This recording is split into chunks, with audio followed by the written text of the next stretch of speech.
Now I have this endless challenge that I'm on, that I want to have as little friction as possible when I'm creating, and that's the main reason I got the fixed lens Leica Q2, so I would have a camera with me that I can take everywhere I go, and I don't have to make personally the decision on which lens should I bring, as I have to do with my Sony.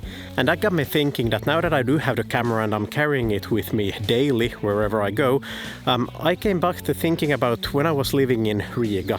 And the thing was that living in a big city over there, I was using a one wheel to commute pretty much everywhere. And if you think about it, and if you watched YouTube plenty enough, you'll be knowing that the one wheel, it's an amazing tool for transport.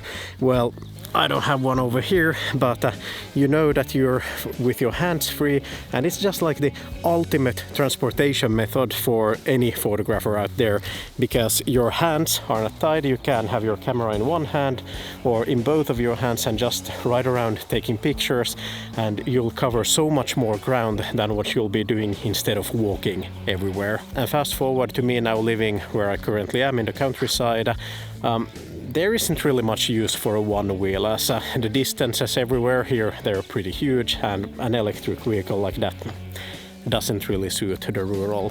But now I started to face that problem, that when I'm commuting by car and going everywhere, it isn't really feasible by car just like hitting the brakes and stopping in the traffic in order to just stop anywhere and take out your camera and take pictures. I figured perhaps a motorcycle is like a good middle ground between a car and the one wheel.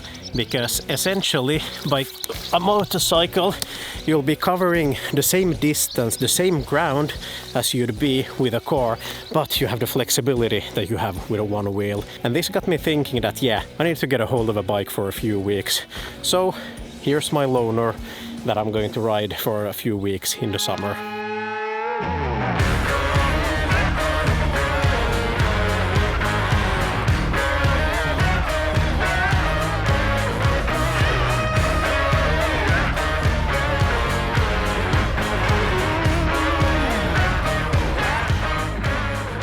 And having been using it now for a few days, I have to admit that it's kind of effective. Yes, it works in a way that you can simply just stop on the side of the road, take up your camera, and I'm usually just hanging it there over the shoulder every time I'm riding already, just in order to have quick access to it.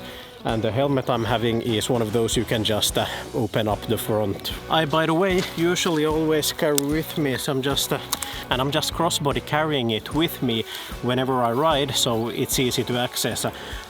By the way, I have a lens filter here on, so I'm not even bothering with a lens cap or anything. It's just literally to pick up the camera, turn on the power and grab a photo. This far it's been working, as you can tell from these pictures, which by the way are pictures I wouldn't have been able to take if I was traveling by car, or at least not as effectively and easy as I was now. So the idea of this video is obviously, of course, not to tell you that you won't be able to create effectively unless you have a motorcycle. So no, please don't go throw 10k or 10 grand on a motorcycle just because you can't be effective without one. It's just the thing that I had the opportunity to test this out for a few weeks, and I figured that can I utilize this anyway for content creation purposes, and with the one wheel that I had previously, I was figuring that why the hell not? And it just turned out to be an opportunity for me to be more effective. And if you're curious about the Leica Q2, you might want to check out my video over here about the first impressions of it. Anyway, thanks for riding fences with me today, and I'll catch you next time. See ya!